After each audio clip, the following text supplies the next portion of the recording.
Bاسم, Beirs. it's good to see you. It's good to see you too. Last time, obviously, we did it remotely.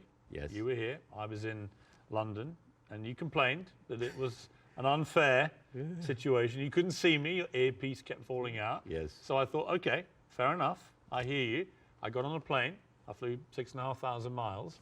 And not only that, we're doing it in somewhere that is very familiar to you. It's the Comedy Store in Los Angeles, where you performed many times as a stand-up. So I've done my bit. You did. But actually, this is not the first time we meet in person.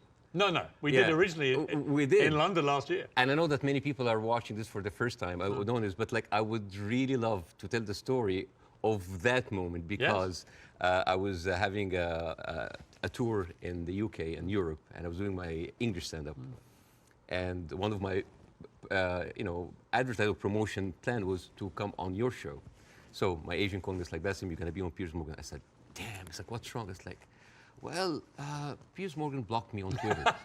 I did. And he said, like, what did you do? I said, well, during January 6th, the insurrection, you tweeted something about it. And I was so angry at what's happening. And I remember you having you and Donald Trump in a picture. And I said the guy who had Donald Trump with him, whatever. And then I used like very harsh words. And of course, you blocked me. And then I said, like, does he know? I don't know. Does he know? I don't know. Does he know? I don't know. So I walked into the studio. And the moment I was like being seated and they're preparing before we go on air, and you said, oh, hi, Bاسم. It seems that you have more followers than me, but it seems that I blocked you. Why? And I told you. And then we said the story on air. And it was funny because I made the joke. I was like, you have always been standing against cancel culture, and you just canceled me on Twitter. But we agreed that this is not canceling because this is your own space and you're free. But now you're unblocked me, and we're here. And we're here. And it was, and actually we agreed about January the 6th, by the way, just for the record. Yeah, I was done about you, maybe you weren't surprised. I was completely staggered by the response globally to our interview several weeks ago. Were you taken aback by the scale of it? Yes, of course, but I understand why. For many years, the media covering the Middle East has been showing a certain point of view. I'm not going to say bias, but I would say it did not allow certain voices from the other side to be heard. And that is why you see the frustration. Whenever you speak to people in the Middle East, they tell you the same thing. They're not very happy with the coverage of the Middle East because our voices are not heard. Now, I am the least qualified person ever to talk about this conflict. And yet, just because I relate some of the talking points that we say and we hear the whole time, people felt heard. And when people have this feeling, they're happy. They have this response. They say, like, oh my God. For the first time, the West are actually hearing our point of view. Some of the point of view might not go well with other people, but at least we have a conversation. And I think that is the reason why people reacted that way. It's such an incendiary subject matter. I've never seen social media so ablaze with hostility on both sides. Did you actually, as well as enormous praise from the Arab world, did you also get criticized by some parts of the Arab world for not going perhaps hard enough? Oh, you didn't do that, you didn't do that. The thing is, this is like, you're damned if you do, you're damned if you're not. Right. If you don't speak up, why don't you speak up? If you speak up, you didn't speak up enough. If you're done, why are you if you speak up too much, oh, you're taking all the attention on you. And I love that fact because people always who accuse people of being the center of attention, they are actually not very happy that the attention is not on them. This is actually like a rule on social media. But yeah, there was a backlash, but there's also a backlash from the other side, which I mean, here and other comedy clubs, I worked with people from all kinds of different backgrounds, Jewish, Christians, Muslims, Arabs, atheists, all kinds of people. And there are a lot of people who went into my socials like, oh, so you're a terrorist sympathizer now, And I think it is important to have a nuanced, deep, interesting, intelligent conversation. A lot of people waiting for this are kind of like, yeah, Bاسم, bury Beirs, show him. And this is the problem with the news today. The problem is the news today, it's not about the news anymore. It's about the people giving you the news. So it becomes a show, a circus. Two gladiators in the Colosseum, two pigs fighting in the mud. And this is why people don't get anything out of it. It's a circus. You know, one of the things I heard a lot was, who is this guy? And they weren't talking about me. Sometimes I wonder. Now, obviously, you're very, very well known in the Arab world. You're known as the kind of, they called you the Arab Jon Stewart, and you're well known in America, but you weren't that well known, for example, in the UK. And I think what this interview did, it made a lot of people think, wow, all right, this is incredible, but tell me more about Bاسم Youssef. And I did a bit of research into your life, and it is a fascinating journey that you've gone on to get here to Los Angeles. And I think it's worth just taking a little beat here to talk about this, because you began in Cairo as a heart surgeon. I mean, that was your career path. Yes. And you were a heart surgeon. I was a heart surgeon until, I spent 19 years in that career, 7 years in medical school, 12 years as a practicing doctor. And 2011 happened, and the revolution happened, and I had my own show on YouTube. I did like small videos. Well, I'm going to come to this, because I was by coincidence, I had just joined CNN to replace the great Larry King. And I hadn't actually done any live show. I'd done a few weeks since I joined of taped interviews with big names, Donald Trump, Oprah Winfrey, things like that. And I was flying back to Los Angeles when I got a message that Egypt was going up in the start of the Arab Spring. And I actually went to a studio very near here, about a mile down the road on Sunset, the CNN studio, the old Larry King studio. And I went live for the first time, and it was about the Arab Spring, and it was about what was happening in Egypt. And at the same time, you, in Egypt, were actually in Tahrir Square, helping wounded protesters, actually medically treating them. I mean, this was a kind of movement that inspired a lot of Egyptians. At the time, I was in the hospital, and a lot of people just had volunteered, and the nurses were just like giving us like supplies, go, and we were going there, and we were basically tending to the wounded, because it is, and it kind of gives you a different perspective when you see helpless, defenseless people who are not armed, who are being beaten by security forces, military forces, being shot, being hurt. And all we can do is just like provide some medical attention. And it kind of gives you a perspective to see how humanity sometimes can show its most ugly face. And the suppression of free speech, freedom of expression. The ability of people to say what they honestly feel about a situation. And the suppression of people's basic rights to freedom. Absolutely, And that kind of like taught me a lot, and inspired me to do the show. But well, you start. I mean, it's a crazy story, this, and I want to tell it, because you just decide to do 5-minute stuff on YouTube. And you are expecting a few people to watch it, and then literally it just flies, and suddenly you're getting millions of people watching this, and very quickly one of the big networks comes in, and then you're suddenly doing this stuff for 30 to 40 million people. Like a third of the entire population of Egypt is tuning in to watch it. You're the biggest star of Egyptian television. Oh, please. You were. Don't stop. No, but I mean, what an extraordinary thing, though, for a heart surgeon to go from helping protesters medically in Tahrir Square at the start of the Arab Spring to within a year, you're the biggest star on Egyptian television. It's a crazy thing. It doesn't sound as glamorous as this. It felt horrible. Did it? Why? Oh yeah, overnight fame, this Scary. size, it's toxic, terrible. It corrupts. It goes into your soul, and it's not good. It's not. I actually didn't enjoy it. And the worst part about it is that like you're trying to do comedy in very controversial climate about very controversial issues. So you'll never satisfy people. And the problem is that people have these expectations. Oh, if you are successful in this, you must be successful at solving this.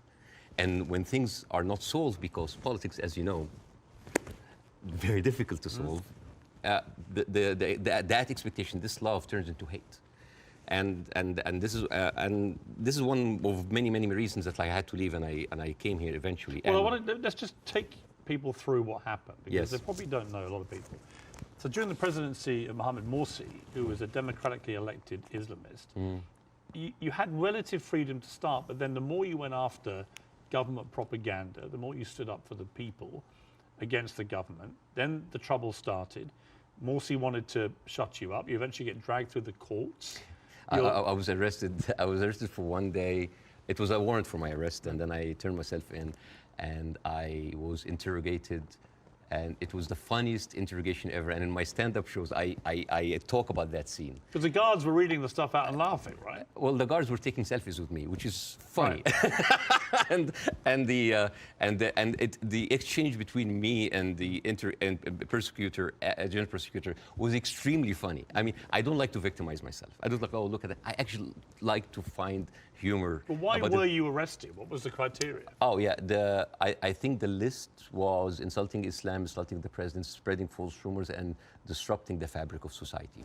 And it was, I think the people in the room didn't know what to do with me because they ended up discussing my jokes. So it turned into a writer's room. And I was kind of like, how do you think we make this funnier? And it was the funniest exchange ever. And after 6 hours, I was let go. And was it scary though at the same time that suddenly the machinery was getting a grip of you? Because it was to get a lot scarier. But was it in that moment when you first got arrested, you thought, I'm being arrested for breaching my freedom of speech, right? For some reason, I just like went with the flow. I went to the interrogation wearing the big hat. I went to the show. It was just, I just wanted this to be a farce because I just like, you're really coming after the comedian. And I just tried to enjoy myself, but deep inside I was dying. Well, you actually, it gets serious enough where you may have died because actually Morsi gets, of course, deposed. In comes General El-Sisi in a coup, a military coup, and he doesn't find satire a laughing matter, particularly when the jokes are about him. You get blocked. They literally block your show from airing. I aired one episode, and it's interesting. This is a very interesting story because the first episode that was aired after the removal of the Muslim Brotherhood, everybody was waiting to see what I will say. Because by that time, all of the Islamic channels that were, I mean, like me and Islamic channel, like it's like they had 5 channels and they were like me and them going like that. They had like 5 channels that have only 1 hour a week. And then they were removed. And then a lot of the other dissident voices were also being shut down. Now, people are waiting. What will Baasim say? And on the day that the show aired, the next day I went out and everybody's like, good, at least somebody is speaking. It was a very controversial episode. Nobody liked it. And yet everybody liked it because people said like, you're supporting the coup. No, you're the Muslim Brotherhood. Everybody accused me of something. All I did in that episode was just being a mirror of what is happening in the street and showing them how ridiculous it is. You didn't take a fixed position. Well, my position, depending on what's your position? What did you intend your position? My position was to show the ridiculousness of how the people now was like, oh, we got rid of Islamic fascism, but we are heading towards another fascism. There was a song that I did that was very controversial. People, and it's very funny. The pro-Muslim Brotherhood thought that this is a disrespect to the people who died, and on the other side, the people said that this is a disrespect to the army. And when you manage to offend everybody, you know you're right. Yes. And in the people in the middle, it's like, oh, you weren't tough enough. And I was told, it's like, why didn't you go after? The ceiling of freedom just went down, and I was just like, it was very difficult. It is very difficult to go against an authority that was very popular at the time. And especially a military authority with Oh, a yeah. lot of experience Oh, yeah. of weaponizing these situations. Yeah.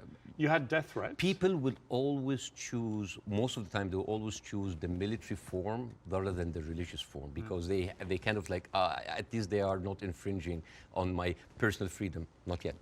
But you had threats on your life, didn't you? Oh, all the time. I don't talk about that because like I have been having death threats, like never stopped since 2011. Never stopped. Have they continued since our last interview? Oh yeah, they never stopped. People threatening to kill you? All the time. Why? For what reason? Oh, for just saying something that they don't like. Oh, because you are against Egypt, you're against Islam, you're against our president, you're against God. It never stops. It never stops. It doesn't bother you? I mean, if you die, you die.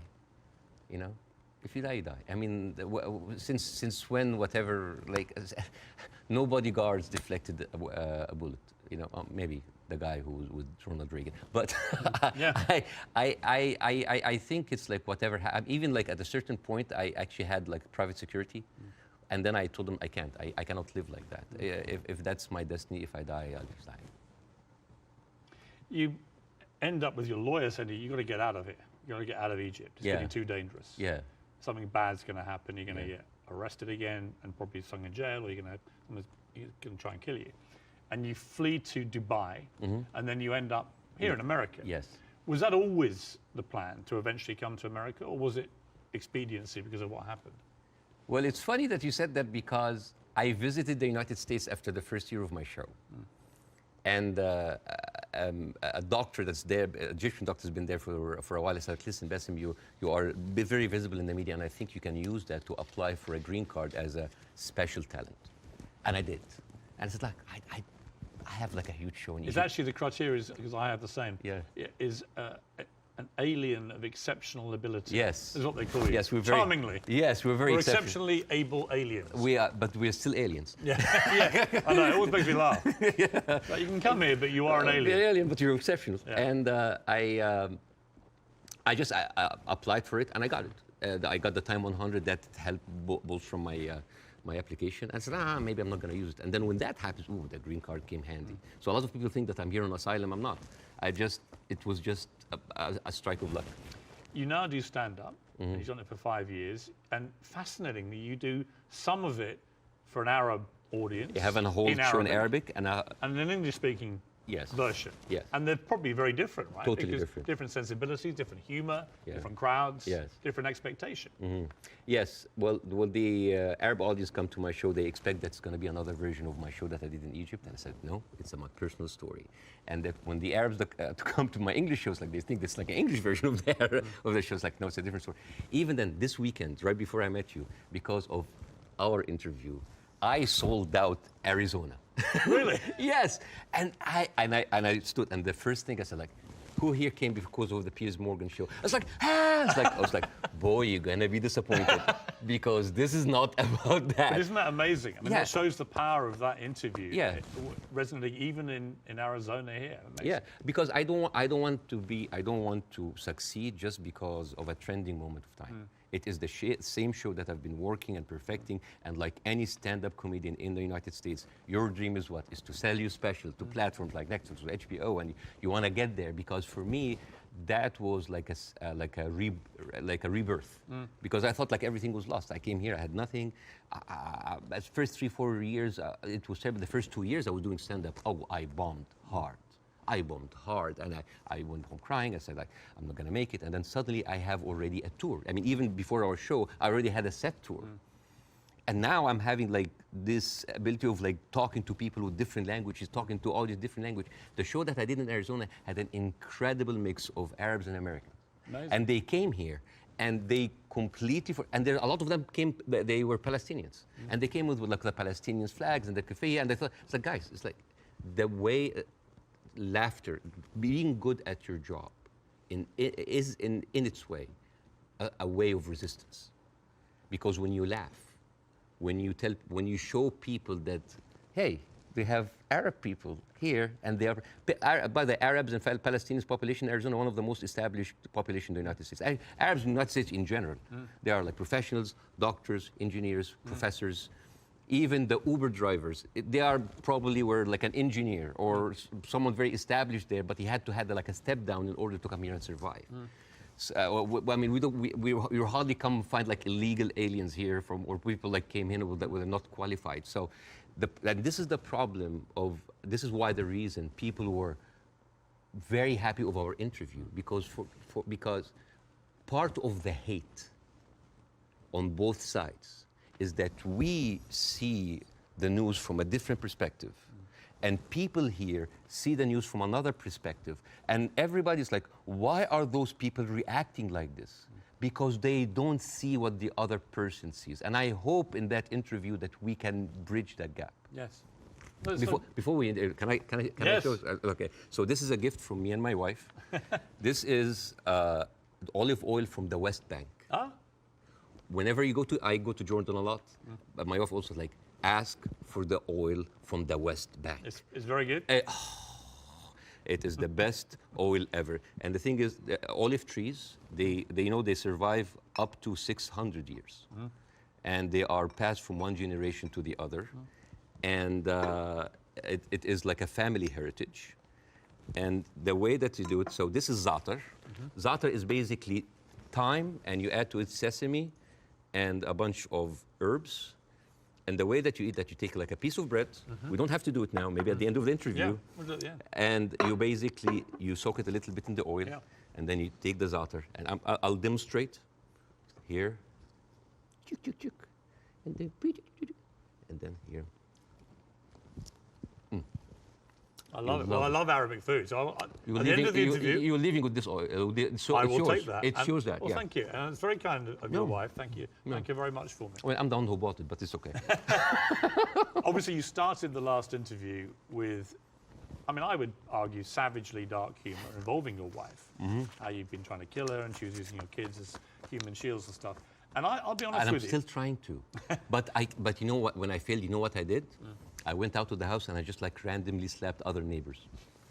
So it's interesting. By mistake. Now this time I'm ready for you, okay? This time I'm ready for the humour. Oh, you're ready, okay. No, but it's interesting because last time I was very taken aback. And I remember thinking, as you were doing this right off the top, I remember feeling very uncomfortable, unusually uncomfortable, and thinking I didn't know how to react to that. I didn't know whether I was supposed to laugh or be silent, and I sort of ended up sort of slightly grimacing, half laugh and listening. And then I realized it was very powerful what you were doing. It was satirical, but it was savagely satirical and extremely effective. And that's why I think the interview did so well. But I'm not going to pretend that I found it easy to listen to it or to react to it, because I didn't. You know why? Because all I did was just take the talking points that's been in the media, not just for after October 7th, all through the conflict. It's always like, we need to kill it. All right. You need to kill 5? No, kill 10. You need to kill some? No, kill all. This is what satire does. It take reality, flip it on its head, exaggerate it, and then you can see how sometimes very uncomfortable and even sometimes stupid that sounds. Because I was just reacting to whatever the media is telling me. It's like, oh yeah, okay, let's do it. There's no pushback. So suddenly, the person who's proposing the most extreme measures is like, oh, we'll take it, oh no, that's too much. So that was like a very simple technique. I just took the talking point and just exaggerated. It was devastatingly effective, I thought. Yeah. First, before we go any further, how is your wife's family? Because she is half Palestinian. Yeah. Are they okay? They're good. They're good. They are safe for now. Yeah. And as like that last week, there was no internet, as you have. Yes. You know, I saw you tweet at the IDF. It's like, how can they know? You know how many views that tweet's had? Nearly 40 million. Yeah. Me just saying, how are they going to see this message if you've cut the internet off? Yeah. I'm wondering if the IDF's like, why aren't the Palestinians liking my tweet? Because they don't see it. Right. No, but I thought that was a perfectly correct assessment of it. Yeah. But the reaction to that tweet I did was enormous, as everything is in this thing. And I had a lot of people say, finally, Piers, you get it, right? Finally, you get it. And I wanted to say, listen, I'm trying to reach a place where I get this, but it's an incredibly complicated issue for someone who is not Arabic or Jewish to poke their head into. And I've had to cover it as a journalist for a long, long time. I think I said to you before that I was editor of a Daily Mirror in England when we opposed the Iraq War, for example. So, you know, I have taken stands on this thing. On this one, I find, and I'm going to be completely straight with you. I discussed this with Jordan Peterson this week, and he did a pretty incendiary tweet in which he said, give them hell, Netanyahu, enough is enough. And he was actually very self-reflective about that in the interview we did this week, where he later issued a 20-minute video, because he said sometimes a one-line tweet can be unnecessarily inflammatory to people. Much better to take time to explain it. Here's where I've got to with this conflict now. I viewed what happened on October the 7th as an absolutely appalling atrocity, a terror attack of unimaginable horror. And I absolutely think that Israel has a right to defend itself from the people who committed it, Hamas. And I've questioned for the last 3-4 weeks, what is a proportionate response? And I have said repeatedly, I don't know the answer. I want people who have a view to have a view about that. And I'll ask you again, about where you think we are with this. I also acknowledge that Hamas live amongst civilian population in Gaza, and therefore if you do what the Israelis are currently doing, which is a ground offensive into Gaza, a lot of civilians are going to get killed. And at what point does that become disproportionate or even illegal?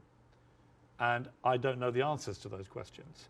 And I have a moral quandary because my instinct is to say that Israel has no choice but to respond to what happened in a very forceful manner. I understand why they want to eliminate Hamas altogether. I understand that if they feel they can, then perhaps we can move to a two-state solution or peace or whatever it may be, although I don't think Netanyahu will ever be the person to do that. But the moral question for me is, at what point does this become disproportionate? And when you see thousands of children being killed in Gaza, it fills me with utter horror. And then people say, well, do you condemn it? And I find it very easy to condemn Israel turning off the water, Israel turning off the power. I think it's ridiculous that Israel should have that power over millions of people who are not part of their country. I think it's terrible what's happening in the West Bank with the settlers. I think that the stuff there is completely easy to condemn.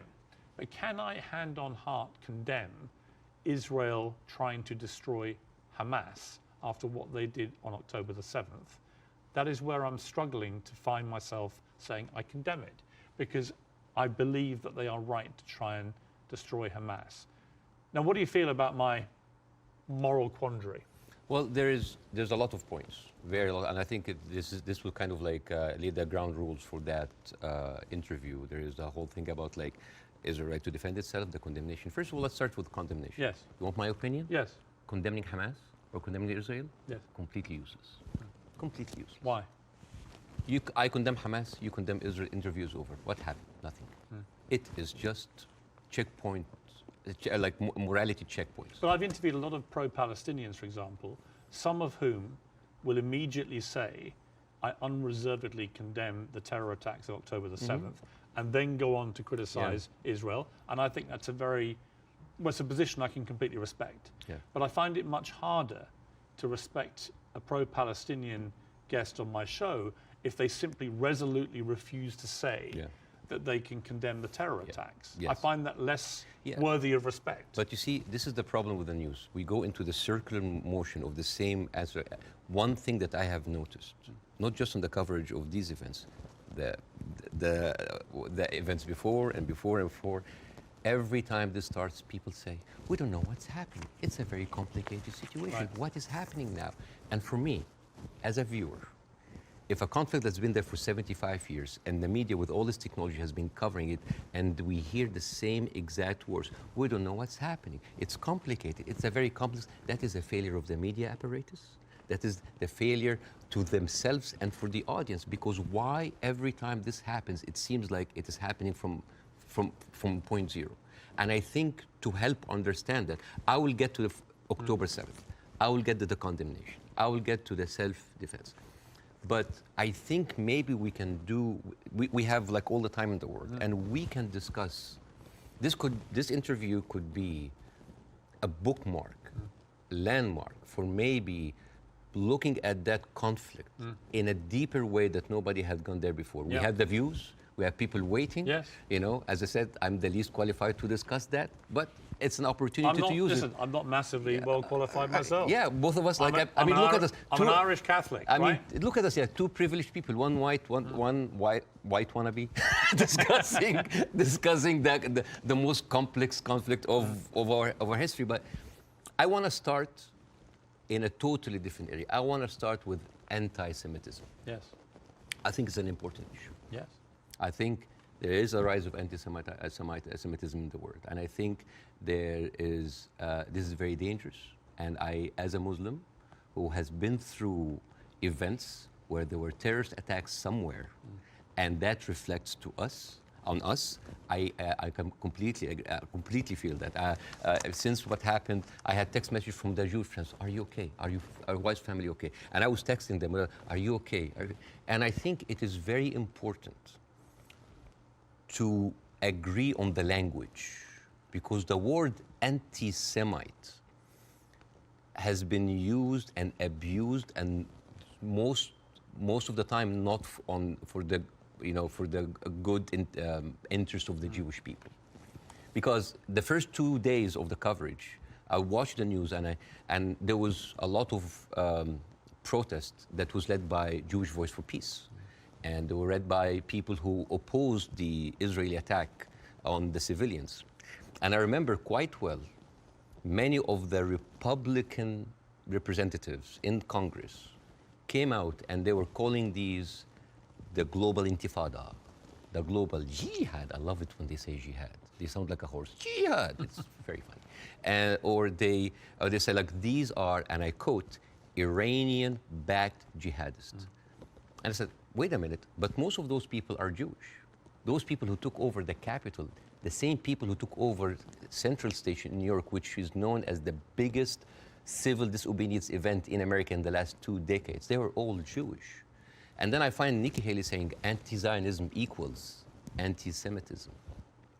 And then I remember it's like, oh, Jewish people in America are saddled by the fact that they are not citizens of America or citizens of the world, but they are citizens of Israel, and they have to back Israel in whatever they do. And these are not my words; these are the words of Jon Stewart. He went out and he said it's very, very important to divide these two. And what is very, very interesting. Would you compare that on that specific point to the way that people try and say all Palestinians are responsible and accountable for what Hamas do? Yes, yeah. In other words, I think you can be very critical of Israeli government and their policies and Benjamin Netanyahu and the politicians, but that doesn't mean that you have to take that criticism to innocent Israelis who may have exactly the same criticism themselves. And this is why it is very important to have these kind of discussions, because the saddest thing that I saw is the people that were in so much support of Israel are anti-Semite themselves. MTG, Marjorie Taylor Greene, you know, she said like, oh, I send my aides, and they took pictures of the protesters. Basically, she's surveilling protesters. And Marjorie Taylor Greene is very known for a very famous post in 2018 where she blamed the California fires on a Jewish space laser gun. Do you remember that? Do you remember that? I was just like, oh, they were burned because Jewish investors, Rothschild and Finstein, anything that ends with Stein, because that's of course sounds Jewish, they put a satellite and shooting laser beams to. It's possible. And not just her. You have Steve Skoulas, thank you so much. He is now the Speaker of the House, and he has been invited before for an organization that was funded by David Duke, the founder of the KKK. You have Kevin McCarthy, who is the former minority speaker, leader of the Republican Party in the House, and he accused Jewish billionaires of rigging the midterm. So how come those people are accusing us of anti-Semites? So here's the thing. So let's go to the equation that Nikki Haley put on Twitter. Anti-Zionism equals anti-Semitism. No, it is true. People who hate Jews, they're also anti-Zionists. It is true. And you could be someone who hate Zionists, who don't like Zionism, and you are Semite. You could even be Jewish. And guess what? You could be a Zionist, like those people, supporting Israel, and at the same time you hate the Jews, because the chant, Jews will not replace us, these echoed in Charlottesville. It did not echo in Gaza. I mean, in Gaza they say worse stuff in between the bombing, on their downtime. And these are the same people who are seen with Nick Fuentes, with Stephen Bannon. And you know what's most interesting? Trump had him for dinner at Mar-a-Lago. And all of those people are buddies with Benjamin Netanyahu. So how does this work? How does this work? And you know the people who speak against this, like Jon Stewart, like Bernie Sanders, like Naomi Klein, what do they call these people? What do they call them? Self-hating Jews. And you know what else now they call them? They call them capos. Capos. You know what's capos? Capos, basically these were the Jewish inmate in Auschwitz that were forced by the Nazis to stand as guards on their own inmates. You see how degrading this is. And this is the way to shut down conversation.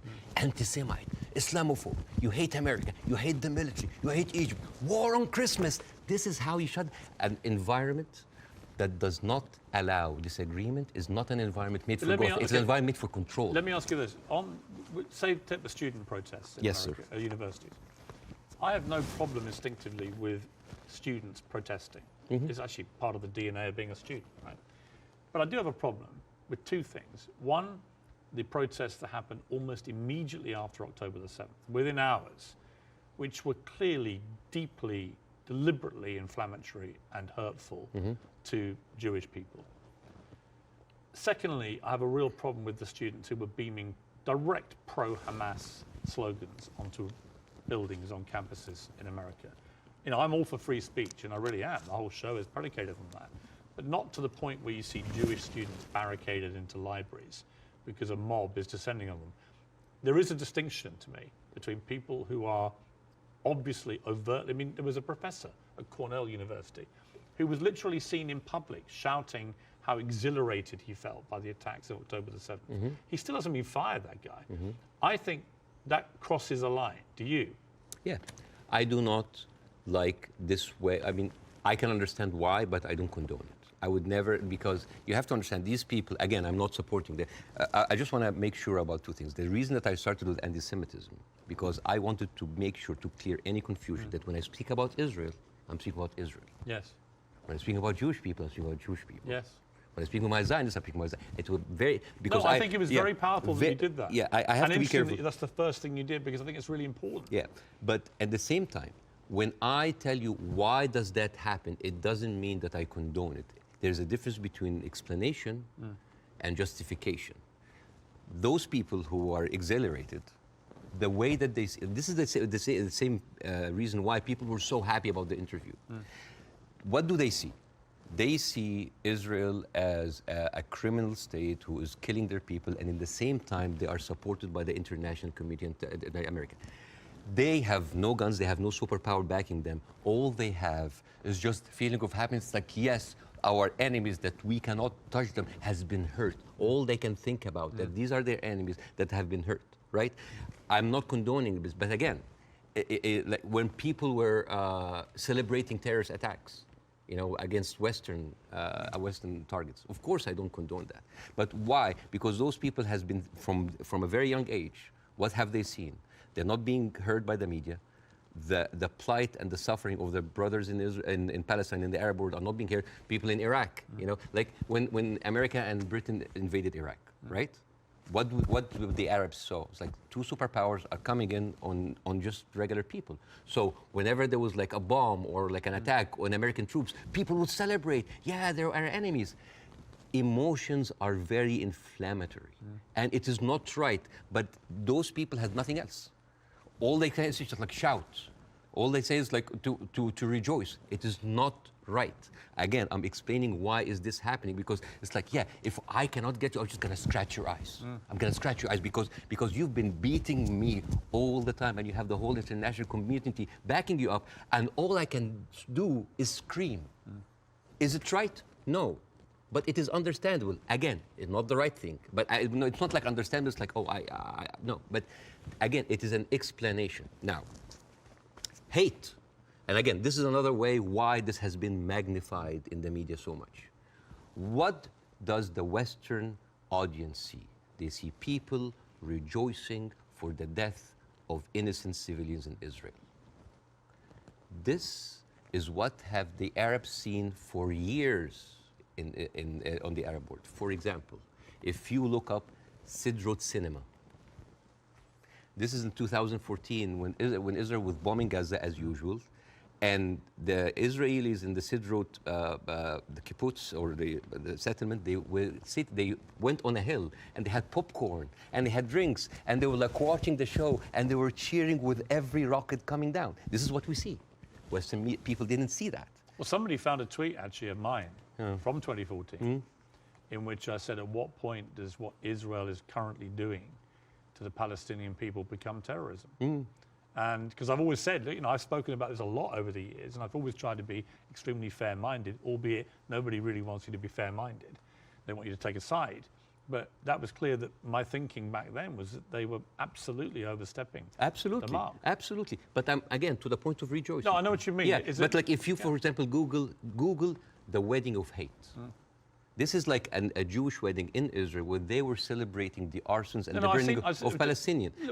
To be clear, I've seen lots of video No, but clips. I'm not talking to you, Piers. No, I know. I'm talking to the Western audience because I want to see, like, I want to say, like, this is what they see. I mean, for example, there is a very famous video for Samuel Abu Za'anin, who is like a young kid that he was shot point blank by an Israeli soldier, and he was not allowed to have any medical attention. And as his dead body was being put into the ambulance, the Jewish settlers were cheering. So for an Arab audience, this is what we see every day. So when they see, oh, we heard them back, we heard their people like they heard back, it is not right. But this is what hate does. It escalates, it feeds each other. Radicalism feeds it. It is terrible, and it is just like a vicious circle. So I would like to do something that is very interesting tonight. I want, when I invited Jon Stewart to my show, as much of like a reception that if you see on the YouTube, people just like, we had to cut the 5-minute standing ovation for broadcast. People were on their feet for 5 minutes. They could not believe it. I remember Jon Stewart telling me I could never imagine that a Jewish guy from New Jersey would have that kind of reception in Cairo.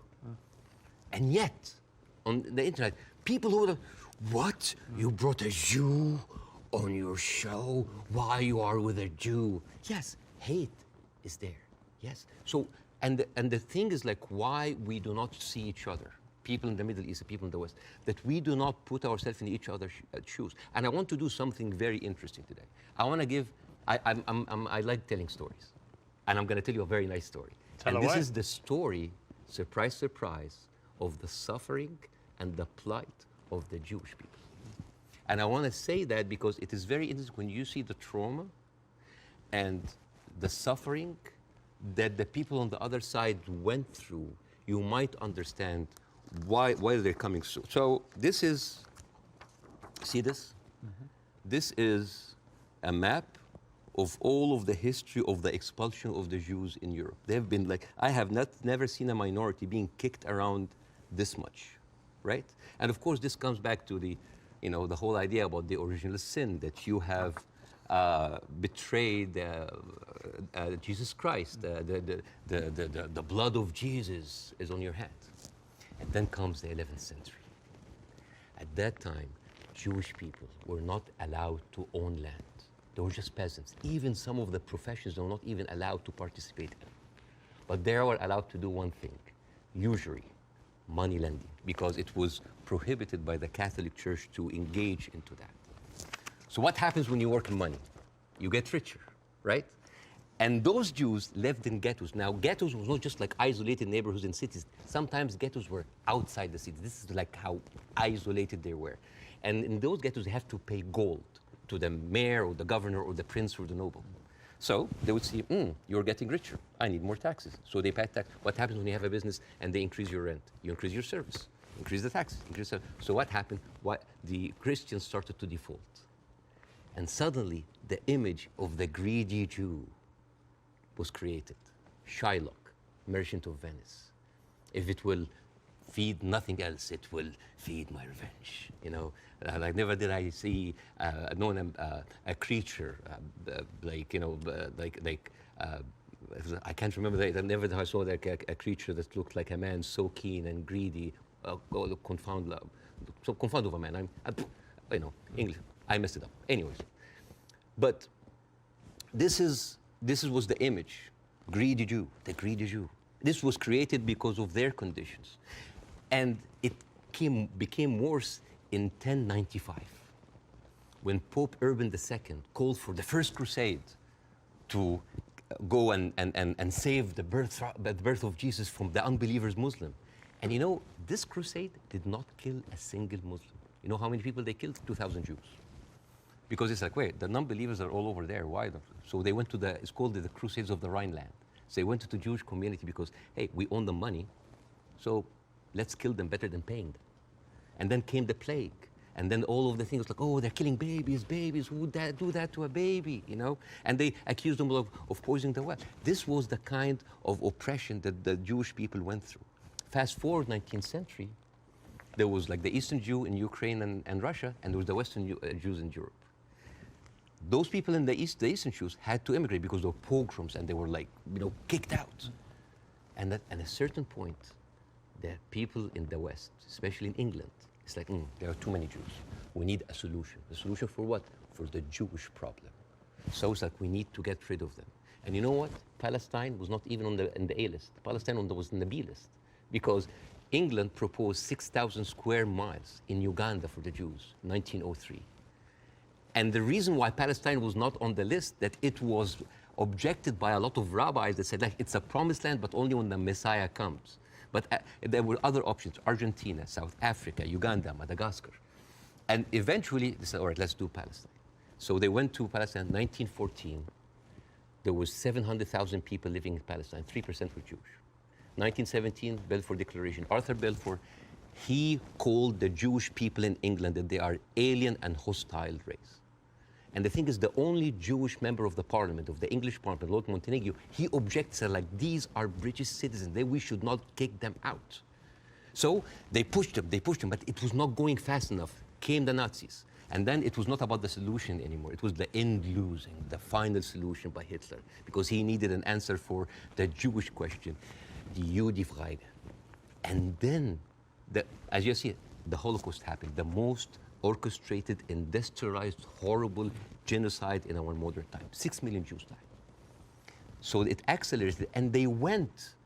First of all, they left Eastern Europe, and they went to West Europe, and they went to America, and they were turned down, and they were pushed towards Palestine. So by 1948, right before the declaration of the State of Israel, there were 2 million people living there. Only 30% of them was Jews. So the whole idea of like a land without a people to a people without a land was a marketing thing. They were already Palestinians. So suddenly, from our perspective, the Jewish problem is not a Jewish problem, is not a Middle Eastern problem, is not an Arab problem, it is a European problem. It was pushed on us together with the guilt because now we are the anti-Semite.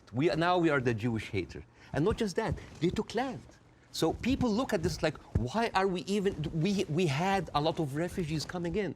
And during that, there was a lot of, as you know, Zionist militia, the Aragon, the Haganah, all of these people were killing Palestinians. The famous massacre of Deir Yassin. You're talking about the atrocities of October 7th, it's horrible. But in the Arab mind, there is Deir Yassin, where there is an incredible movie called Tantoura, Tantoura, where the Israeli members of those militias, they talk about the atrocities that they did, including opening up the pregnant women's bellies and having bets if the boy inside is a boy or a girl. It is one of the most horrific, and they talk about it, some talk about with regret, and some talk about with pleasure. We did that, right? So you have even King David. I think your Prime Minister, Mr. Sunak, was there. And if I was British, I would question this. Because as you know, King David was bombed by the Aragon militias. 91 British soldiers died.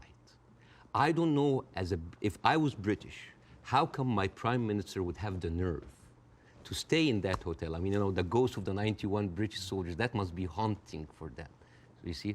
So when you see all of that, and you see that suddenly, overnight, 1948, there were 1.5 million Palestinians, half of them, 3/4 of them were overnight pushed into refugees. Yeah.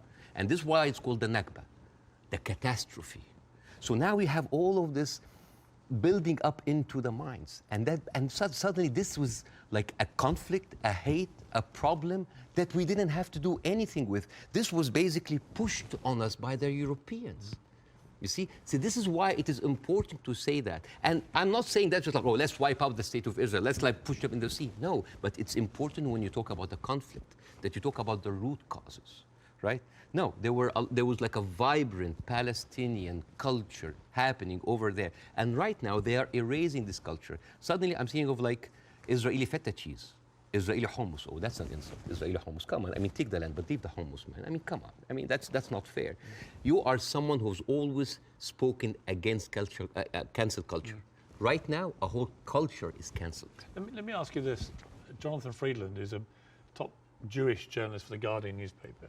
He wrote a very interesting column last week in which he said, at the root of all this, you could argue you have two sets of people with just cause, and they believe passionately in their just cause. and he was sort of advising people not to take sides unless you really understand the history. Would you agree with that? Would you agree that both sides have legitimate just cause? Not with the methodology that's taken place, and you've given an extremely detailed analysis of the build-up to what happened in 48. To me, it's pretty clear 700, 800,000 Palestinians were displaced from their overnight homes, and it should never have happened. And that has been absolutely, I think, the root cause for so much resentment. But can you, at the heart of this debate, agree with Jonathan that you could argue there's just cause on both sides? There is a cause on both sides, but I'm walking on a tightrope here because I'm not a Palestinian. Yeah. But from the Palestinian point of view, there's a lot of people. I mean, there are 2.2 million people living in Gaza. There are 3.5 million people living in the West Bank. There is 350,000 people living in East Jerusalem, and there is like 6 or 7 million people living outside. Those people, the Palestinians that were pushed out, they do not have the right to go back. Right now, if you meet Palestinians, you'll see them wearing a necklace with a key. That key is their house that they were kicked out from in Yafa and Haifa. You know, like my wife's family comes from Ramla, which is 50 miles from Gaza. And according to the law, those people have absolutely no right to go back. Even if you are a Palestinian with an American passport, they give you hell in order to go in. And yet, a Jewish person born anywhere in the world, born in Poland, born in the Ukraine, no question asked, he can jump on a plane, land in Israel, and get the Israeli citizen and take a house that most probably belonged to a Palestinian. So it is not just like it is an ongoing injustice that has been happening. Now, I mean, where would you criticize, if you're being fair-minded, where would you criticize from 48 onwards the behavior of the Arab side? Well, put yourself in the Arab side. At 1948, you constituted 70% of the population. Suddenly, the UN is giving you 48% of the land, right? Not just that, I mean, the Arab regimes, because they did terribly, and see, this is the thing, like, Arab nationalism at the height of these people feed on each other. You know, because it's very, very important to have a problem. Oh, it's Israel, and for Israel, oh, it's the Palestinian. It's a very good distraction. I mean, sometimes I feel that like the Palestinian cause is very useful for both sides to stay there as attention because it's always a way to reflect. But, and this is a very important question because in the mind of the Western audience, they always thought of the Palestinian resistance or the Palestinian side as like Islamic, as militant. No, as a matter of fact, some of the early suicide bombers were female Christian Palestinians because they, like the IRA, you know, they were fighting for a land. The whole idea of Islamization of the whole cause came very later. As a matter of fact, you will find this very interesting because when I saw this, I did not believe it. This, you know, the Fatah movement, which is the PLO, the Fatah. This was their slogan. Can you see? You see there's a crescent, a cross, and a menorah. And they say unitary, democratic, non-sectarian. So basically in the 1960s, Fatah were basically marijuana-smoking, tree-hugger hippies. And yet that didn't work, right? And the thing is, I always hear that like Arabs were giving so many chances for peace. That is not true. As a matter of fact, all along history, Israel didn't give an inch of land by peace. 1973 war, they gave back Sinai because Egypt like initiated the war. 2006, they went out of south of Lebanon because of the resistance they have. Even the disengagement of Gaza, they didn't do it out of the goodness of their heart because they had too much casualties. And even the Oslo Accords, the peace treaty, the one that Isaac Rabin and got the Nobel Prize for, they did it because of the Intifada. So what is the message that Israel is giving to the Arabs? I will never give you anything with peaceful resolution. You will always have to fight for it. Do you not think that, for example, I mean, Bill Clinton feels this very strongly, that there was a great deal to be done, and Arafat, just in the end, having indicated the whole time that if we got to this place, there would be a deal, just walked away. That was the closest that everybody came, and that actually, I mean, could Clinton have done any more than he tried to do then? I am not, again, that's why it's very important to have people who are much more qualified than me to talk about this. But two things I can say about that. Number one, the whole thing about the Oslo Accord, there was a video for Netanyahu who was talking to the settlement offer in 2001, and he was bragging about sabotaging. He was talking to us like, I sabotage. It's like there was going to be no peace. Yeah, you've seen that, right? Yeah. And in that video, if you remember, when he was saying like you have to hit them hard, 2001, no Hamas at the time. They were talking about the Palestinian Authority. We have to hit them, we have to kill them, we have to make them feel the pain. And then one of them says like Bibi, but wouldn't America kind of just like, so what? The American public is easily manipulated. 80% are with us. It is absurd. And as a new American, where I can have the privilege of being retrospectively angry, I said like, this guy is mocking the government and the people who have been with him all the time. It's like, oh, they can be easily manipulated. They can do it. And even, by the way, even Isaac Rabin, the one who actually did the peace accord, he was known famously, said the way to actually beat those children is to break their bones, called the broken bones policy. They will like get those kids and break their bones on the pavement.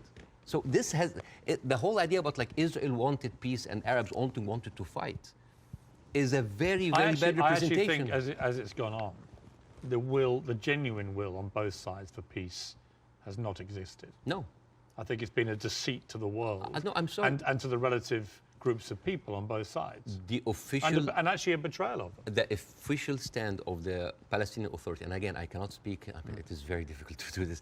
The official stand of the Palestinian Authority is that we are just happy with 22% of the land. Just give us like that. Yes, there are people that dissent, but the thing is, you cannot just say, okay, let's talk about peace.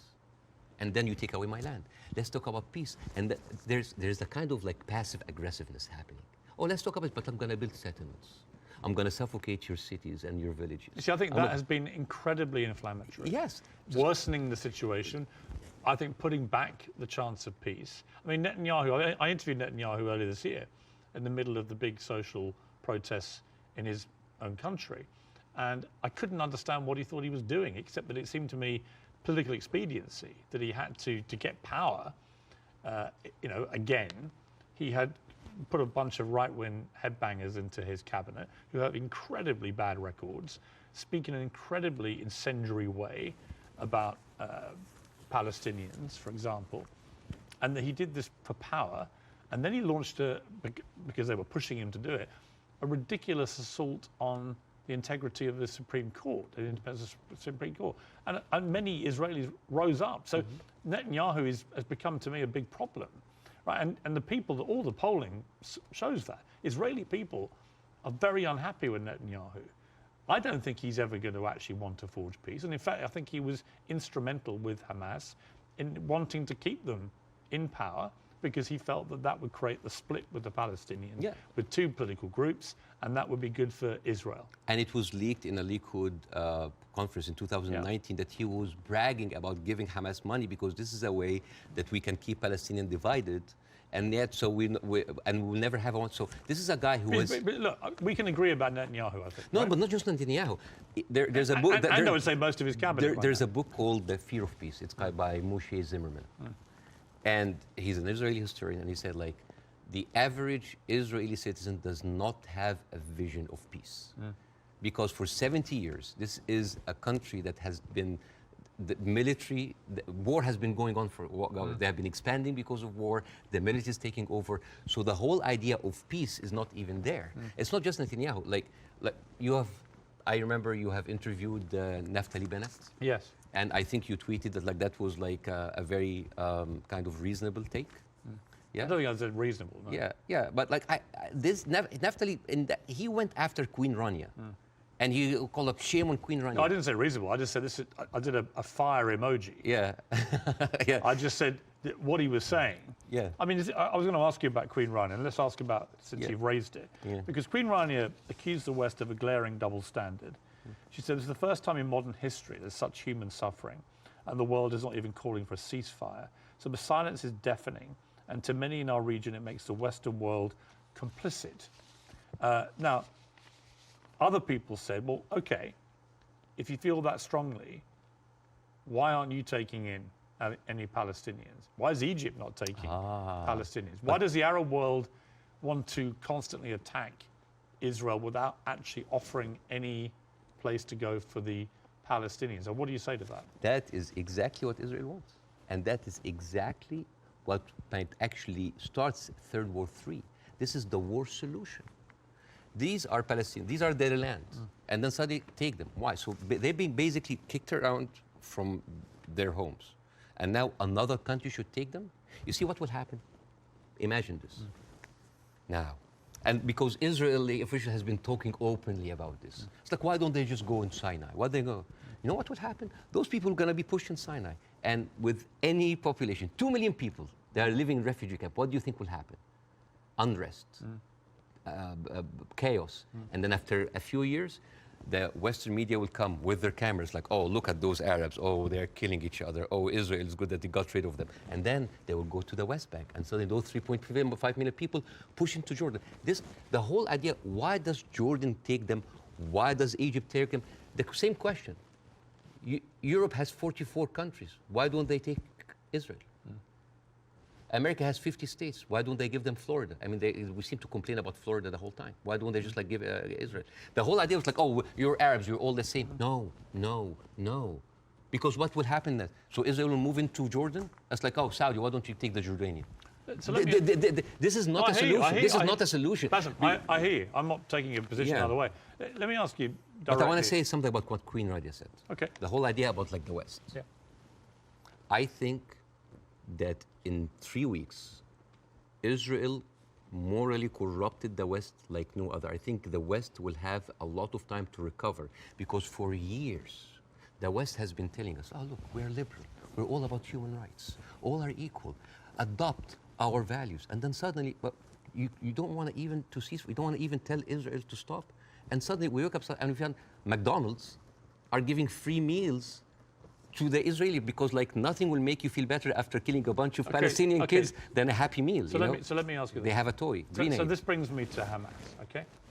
So what Israel will say, because they say it to me every time they come on the program, whoever from Ehud Barak to Naftali Bennett, whoever it may be, they say, look, we suffered such a catastrophic terror attack on October the 7th that we have decided we are going to get rid of Hamas. There are 40,000 or so Hamas terrorists in their eyes who need to be got rid of.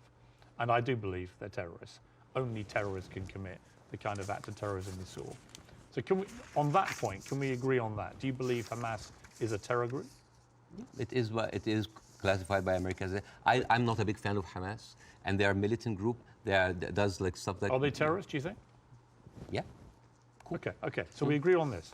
So you have 40,000 of them living in Gaza amongst the civilian population. If Israel has decided to eliminate a terror group, Hamas, as the world did with ISIS, for example, and I think there are a lot of parallels given the way they behaved on October the 7th to ISIS, how do you do it? How do you do it if you don't do it the way Israel is currently trying to do it? Exactly not the way that Israel does it, because if you have one of the most advanced military powers in the world, and it takes you 3 weeks, 9,000 Palestinian civilian death, 21,000 injured. As we are talking right now, Israel just bombed Jabalia, which is a known refugee camp. This is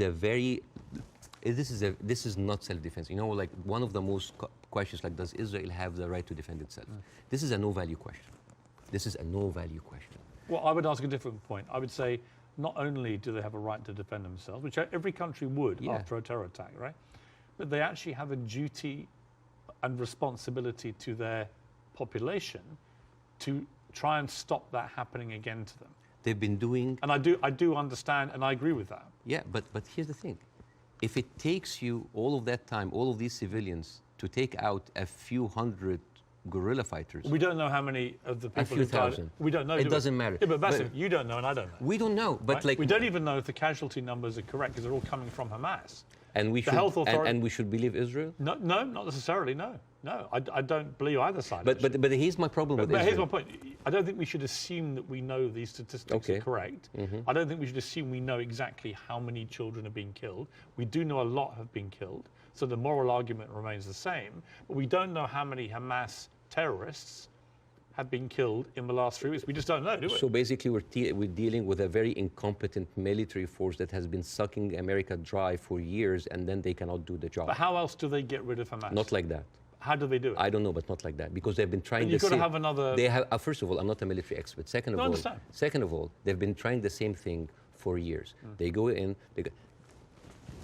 This is not an eye for an eye anymore. This is an eye, a limb, a life, a house, a neighborhood, a whole population for an eye. They don't see. I mean, your friend Ben Shapiro, that you particularly despise.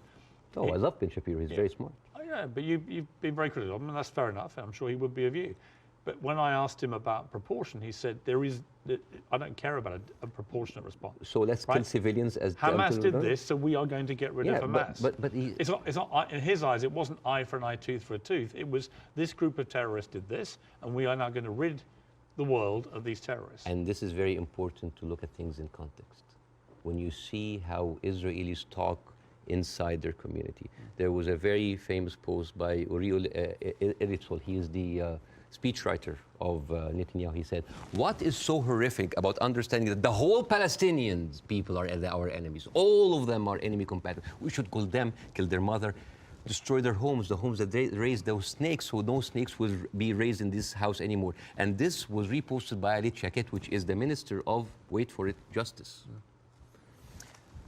It's not about Hamas anymore. It is not about Hamas. They can tell you it's about Hamas, but it's not about. It is basically. They have said it many times, Beirs. This is a way to kind of push them into Sinai. This is not about eradicating Hamas. This ship has sailed. I am sorry, but anybody who still believes that this is about Hamas is stupid, because they. See, I don't agree with that. Really? No, because I think. But why there? I tell you what, I don't agree. There are like 100 people. I think killed in Gaza any country that suffered the kind of terror attack that Israel suffered, with the kind of death toll that occurred that day, 1,500 plus people, grandmothers, kids, young women being raped, kidnapped, beheaded, it's been reported, and so on. Well, you can raise an eyebrow. I mean, they found a young woman's skull, right? But what about the babies that were beheaded? Well, there was a report, and you and I had this discussion on air. You falsely quoted me, and I wanted to clarify that with you in person. You thought I'd said that 40 babies had been beheaded. So what did you say? I never said that. What did you say? I said it's been reported that 40 babies were killed, some of whom had been beheaded. That's what I said. Yeah. Totally different. Yeah. There's a very different. Well, it is different. Yes. Do you accept it? English is a second language, so they're different things. Of course, yes. Between saying 40 babies have been beheaded and 40 babies have been reported to have been killed, including some. So where are those beheaded babies? Well, apparently journalists are being shown utterly horrific footage. This comes to a very important question about credibility. Again, I'm not condoning what happened in October, but I'm not a journalist. But as a journalist, wouldn't you take anything that an authority would say with a grain of thought? Yes. Especially if this authority have a long history of lying. And I'm just going to give a few examples. 1996, they bombed Kana. It's a refugee camp. They killed 106 people. And despite that they knew it's a refugee camp. They said, oh, maybe it's a one-time off. 2006, they bombed Kana again. 2014, they killed 2 teenagers at a checkpoint. They denied, as usual, but CNN was there. So they said, we have to say it. 2018, they killed a medic, a Palestinian medic, and they fabricated a video showing that it's someone else, that he was a human shield. And then can I just finish that? I do want to respond. And then 2010, they killed Ahmed Oraikat, denied it, then said, it's okay, it's us. 2021, they bombed the media office in Hamas. It's not us, but no, I'm sorry. And then 11th May 2022, Shireen Abu Akleh, a reporter, your colleague, she's Palestinian, American citizen, she was shot in the head. And they provided forensic evidence and even a doctor's video that it was not them, it was Islamic Jihad. How can I expect to believe this regime, especially if the president of Israel comes down with this ridiculous thing? Have you seen that? No. He said, okay. This was reported by Sky News, and it was the funniest thing I've seen in so many. This was a Colin Powell moment, but like the cheap edition. Mr. Herzog said, Isaac Herzog, it's we have found evidence on one of the terrorists, a manual to create chemical bombs. And then he showed this, and he showed, I just want to say, Why would a foot soldier go into enemy with like a manual to chemical bombing? It's like, is that BYOB, bring your own beer, bomb? It's crazy. And what he like have like local ingredients to make, and then this is like, this is a manual of Al-Qaeda, of course, conveniently written Qaeda. And let me read it to you in Arabic because this is funny.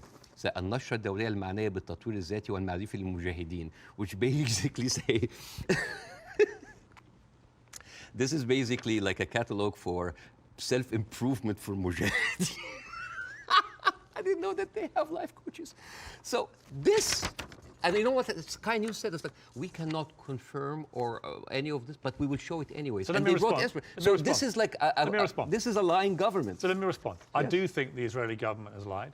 All the time. Right? I do think they've lied. I'm not going to dispute that. I do think they've been caught lying. I do think they've said things that turned out not to be true. I also think that 2 weeks ago, a hospital was bombed. Yes. And it was immediately... Who do you think did it? Well, I'm going to tell you what I think. Hamas immediately tell the world it was an Israeli airstrike and that 500 people were killed and that the hospital had been destroyed. And then as the next couple of days go by, the hospital is relatively undamaged. The car park was obliterated. Many fewer people than 500 were killed. How many people died? We don't know, because actually we're reliant on the Palestinian Health Authority, which is Hamas in Gaza, for the figures. So we don't know the number, but a lot fewer people died, it would appear, than the like 500. 100? We don't know. 50? Either way, it's appalling, but it may not have been anywhere near as appalling as was first said by Hamas. But here's the point. Most independent studies of what happened have concluded that it was almost certainly a militant stroke terror group inside Gaza, and they fired a rocket which landed in the hospital car park. In other words, it wasn't an Israeli airstrike. So I have an issue with that, because for 3 days before the attack, the priest and the patriarch of the hospital, because it's called the Baptist hospital, said that they have received multiple warning from Israel that they're going to hit the hospital. And then at the time of the hit of the hospital, one of the top aides of Netanyahu, he tweeted about like, we hit the hospital, and then he deleted it, and then basically like Israel gaslighted the world. But It was not us. But that's why I said most independent. No, that's not true. New York Times actually like just published something to prove that it was shot from Israel. And the thing is, No, okay, they didn't though. Okay, numbers. They didn't. Numbers. Bassem, that's not true. Okay. The New York Times has not reported that it was Israel. No, they said They haven't. okay. That's not true. Over 10 years, Hamas launched 35,000 rockets into Israel. And many failed. They killed 69 people. And 25% military, only part of them were civilians. So over 10 years of 35,000 rockets, they killed 69 people. But in one strike, you want to tell me that these glorified firecrackers caused that kind of damage? Yes, it looks like they did, yeah. Okay. Yeah. And actually, it wasn't the damage that was reported by Hamas, who wanted people to believe it was an Israeli airstrike. So my point would be, I'm happy to concede that Israel government has lied about stuff over the years. But I'm absolutely certain as well that Hamas lie all the time. Why are we holding a militant... I believe, from all I've read, I believe they lied about the hospital. Why are we holding the militant terrorist group to the same standards as the best because and only because they happen democracy to be in the Middle East? They happen to be the ruling party in Gaza. So they're not just a terror group, they are a political group as well, political party. Okay. Well, they are. So the question again comes to this, and so far you've ducked it, so I want to ask you one more time. We can both agree that the scenes in Gaza right now are horrific, because I do feel that. But I don't know how else Israel can eradicate Hamas than the way that they're currently trying to do it. Do you have an alternative for them? Well, again, we are locked in the same thing, what can we do now? But we don't look at what was happening over there. The best recruiter for Hamas is Israel. I mean, you have talked a lot about the horrible condition in Gaza. Yes. I mean, let's imagine like a little boy called Rami. He lives in Gaza. You know, he have a horrible life, but like, you know, it's like, it's not that bad. I know he has a cousin in the West Bank. He's living a good life. He wake up in the morning and he found out that he was kidnapped by 3 settlers. He was burned alive by kerosene and he was forced to drink the kerosene. His name was Muhammad Abu Khudayra. That settlers did that to him in 2016. Said, all right, you know what, I'm just gonna leave. I'm gonna find a way to go to Europe. His aunt is a published author and she won a prize in the Frankfurt Book Fair. His name is Adnei Shalabi. And now she was cancelled because of what's happened, just because of her a Palestinian. His other aunt in America, his name Bahia Amawi, she is a speech therapist. And this is close to my heart because of my son. And she was fired because she did not want to sign the government contract that said that you cannot join BDS, which I don't understand. Why do people choosing to protest peacefully by not buying goods from a certain country? Why would the United States make that its own issue? So, and this guy, this Rami is being approached by like, oh, join Hamas, join us, let's go kill Israel. No, I don't want to kill. I'm going to live in Gaza. It's a life, but 97% of water is not good for human consumption. Half of the population are anemic. Even the is not being treated, and it goes into the shores of Israel. It's like, oh, those Palestinians. It's horrible. Yeah. So, and then he wakes up in the morning. He doesn't think about killing Jews the first thing in the morning. He thinks about being there at 5 o'clock at the first 50 people in the line for bread, because if he doesn't, he will miss the food for his family. And he goes back, and he finds a message saying that we are going to bomb your house. He comes back, he loses his whole family. Now, tell me, what is a proportionate response for that? I don't know. I don't know. You cannot create terrorism and then you... I don't know. They have created this. I don't know is the answer. But Bassam, let me ask you this.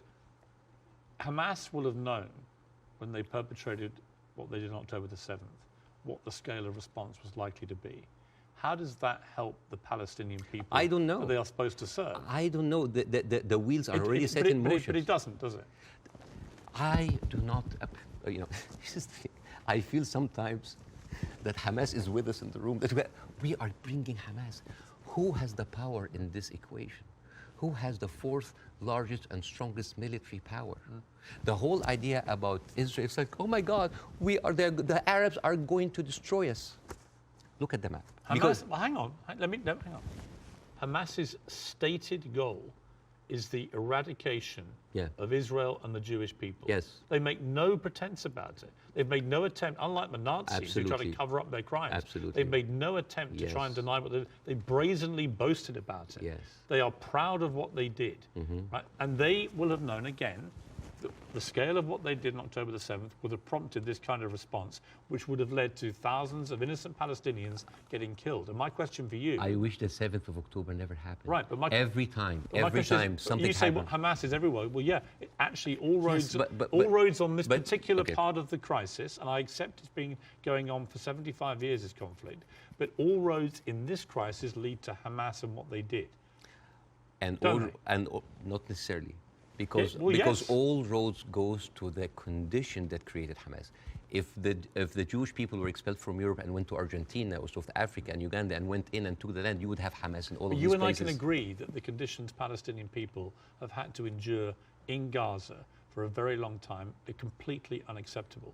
I think it's completely unacceptable that Israel has wielded such control over the people of Gaza, working out who can come in and who can go out, turning on and off water and power on a whim, turning off the internet on and off at a whim, all that kind of stuff I can completely agree with.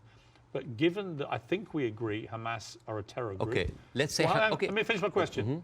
Given that we agree that Hamas is a terror organization who have a publicly stated position of annihilating not just Israel, but Jewish people, and as we saw on October the 7th, they mean it. If you are Israel, what do you do to get rid of those people who have shown the world that's exactly what they will actually do if they get the chance? You know what I would do? I would give the Palestinians what they deserve. Terrorism is a virus. Yes? It's a virus. I agree. If a patient with a flu came to you and you're a doctor, how can you treat that patient? How do you treat it as a doctor? How do you do? Well, you're the doctor. You give them nutrition, fluids, and rest. So the immunity of the body gets rid of the virus on its own. If I received that patient with a flu and I took a sledgehammer, it's like, why are you not getting better? Do you think that patient will get better? No. You are weakening him. You are making him worse. Israel did not just like weaken the body of Palestinians, making them unable to get rid of hate and radicalism. They have openly bolstered about helping and giving money to the same terrorist organization. So I agree. I think Netanyahu is complicit in keeping Hamas in power because it suited him politically. Yes. And I think you can't get away from that. Yes. There's no question of that. But there's also no question that the Israeli government, led currently by him, has to stop Hamas from perpetrating another terror attack. And again, it comes down to this question. What do they do to get rid of Hamas if it's not what they're doing? I don't know. But like, as an Israeli citizen listening to this, how come that my prime minister bragging about giving money to the terrorist group that he is using right now to eradicate a whole group of people, and yet using them as an excuse? Isn't that weird? This is like this is like Tony Blair being like found like giving money to Al Qaeda or ISIS and then going to fight them. How does this work? How does this work? I agree. How does this work? But Bاسم, I agree with you. So yeah, it's a terrorist attack, and Israel is funding them. I mean, this is in the words of Benjamin. This is the thing about Benjamin now. He brags about that stuff. So this is a circular question. Yeah, but yes, I agree with you. Hamas is to blame. Who created Hamas? Who's helping them? And who is allowing for an environment for that kind of hate and destruction of Jewish people to aspire? And the thing is, there's something very important to the Western audience here. They think that Israel is a small, tiny country between a hostile Arab countries.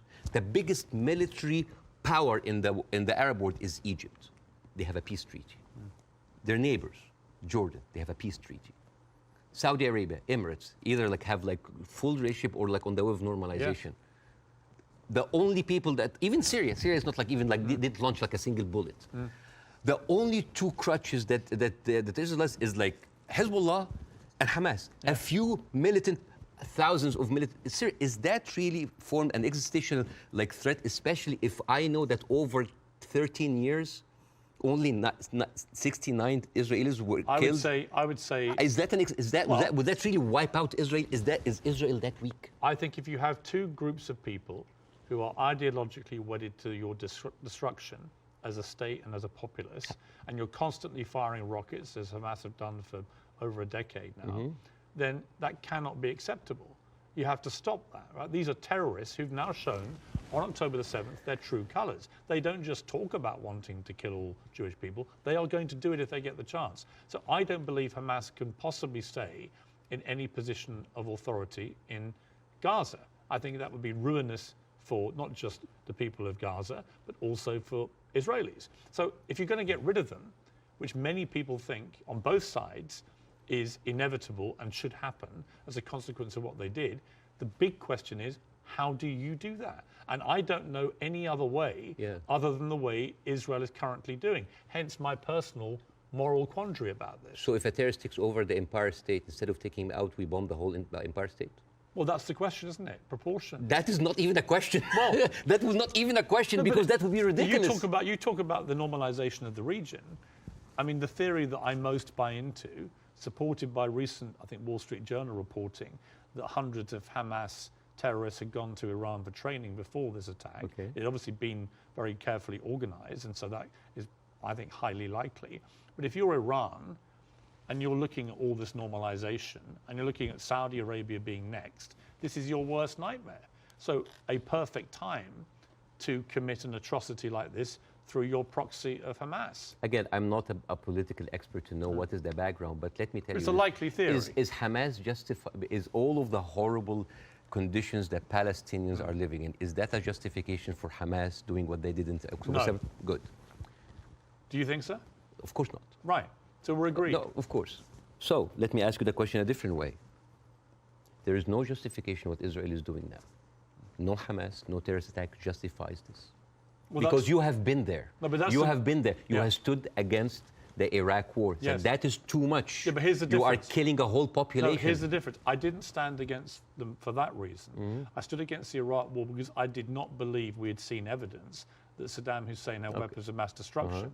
So we were fighting a war against a country and a despotic leader which had nothing to do with 9/11, as they were trying to claim. It was actually a lie perpetrated on the world, and the consequences were disastrous. 1 million people died. I mean, over 150 British troops died. My brother served in Iraq and could have been one of them. You know, the whole thing was a fiasco, a deadly fiasco. It led to the rise of ISIS and all the hell that came with that. So, you know, yes, absolutely, I fought that campaign against that war, and I wish I'd been successful. But the singular difference here is no one is disputing, least of all the Hamas themselves, that they perpetrated this attack. And I believe Israel has a fundamental right and a duty to defend its people from them doing it again. So if we can agree on that as a principle of a country that's had that kind of attack and how you deal with it, the question then becomes, how do you eradicate the people who did it? And I just think, given the intense nature of the way the population exists in Gaza, very, very large numbers of people in confined places, and that is in itself unacceptable, and I will agree with you about all of that, and that has to be fixed longer term. But actually, if Hamas are everywhere there amongst these people, I just don't see any alternative to what they're doing. And I'm very happy to consider one. But I don't think you have one either. So if the Iraqis were actually, there was evidence that they were behind 9/11, would that still be okay to kill a million Iraqis? We have a parallel, which is Afghanistan. And in fact, I would say, but that raises a different question. So was the Afghanistan war just? I believe it was, in a way that Iraq wasn't. I believe that Afghanistan was harboring terrorists, Al-Qaeda. We know that they were training there. We know the Taliban were there. And we went in, we launched this war. It goes on and on and on. Huge bloodshed on both sides. And in the end, after a ridiculous overnight pullout by America and President Biden, the Taliban are back in charge and waging the same kind of medieval rule they waged before all this. So you've got two things. Was it justified to strike back at Afghanistan for harboring Al-Qaeda? I would say yes. Did the means in the end justify the war? You could argue no, actually, because actually you ended up with the Taliban back in charge. So they're two different things. And it may well be here, by the way, as I've said, that if Israel pursues this ground invasion, it backfires horribly. It leads to a much wider conflict involving many other people, possibly including Iran directly. And it could be a horrendous escalation and a massive war raging through the whole region. And that is my fear about it. But I come back to the central point of justification, and I'm really struggling to see what else Israel is supposed to do to get rid of Hamas. And if you've got an alternative, let's hear it. I do. Pierce, this is never about Hamas. Believe me, it is never about Hamas. If somebody tells you who they are, listen. Israel has been telling the world all the time, they need to clear the Gaza Strip into Egypt. You think that's always been the plan? Always there. I mean, they have said it. They have said it many times. Why does Egypt take them? And do you think when Egypt takes them, do you think they'll go back? No, never. And then when they're done with Gaza, they will go back to the West Bank. They will kind of like build the settlements around them, and then until they push them into Jordan, because that is the plan. They have talked, not just Benjamin Netanyahu, everybody said like, there's no state, two states. It is one state, and it's for the Jewish I don't people. think he believes in a two-state solution. Nobody believes in a two-state solution. It is one state. But nor do Hamas, obviously, and they're the ruling authority in Gaza. They don't. You see what you're comparing? It's a militant group. It's a small militant group. But they are Israel as a nation. They are the elected political leadership. They were elected in 2006, and 50% of the people in Gaza right now are under the age of 16. They were not even born. I understand. Yeah, like so. And the so all right. So Bاسم, let's agree about that. But that's the circle state. It's I understand. It's a circular firing squad. Hamas. I know. But okay, let's move forward. Oh, yeah. Let's assume somehow we get to a place, possibly at the instigation of countries like Saudi Arabia and others getting directly involved, where you get to a place where Hamas are removed, and I don't quite see how that happens without enormous further bloodshed, but let's assume they get removed. Let's assume that Netanyahu is removed from office, which I think is highly likely just from the fury of his own people about what they see as the defensive and security failings, plus his attack on the Supreme Court already causing huge polarization. Let's assume we get new leadership in both places. Could there still be peace? Could there still be a two-state solution? No. It can never happen. No, because Israel have already shown it's not about Netanyahu. It is the policy of Israel not to give the Palestinians their seat. It has always been there. But what if you find leadership that understands? You will not. But why are you so... You will not. Why do you not think so? Because Israel has been... But they would say the same about the other side. And I remember... Who has the power? Let me give you a parallel. Obama in his book... Let me give you a parallel. Okay. Let me give you a parallel. Northern Ireland, okay? Northern Ireland appeared to be completely intractable, with the IRA and the loyalist paramilitaries trying to kill each other. In the IRA's case, trying to kill British people as well, because they did not want this to go the way that people wanted it to go. And ultimately, we got to peace because we found leaders who actually had the courage, the moral courage, to get in the room with the people that were trying to kill them and to do a deal. I don't think you can do that with Hamas. I think they're on a different scale altogether to the IRA.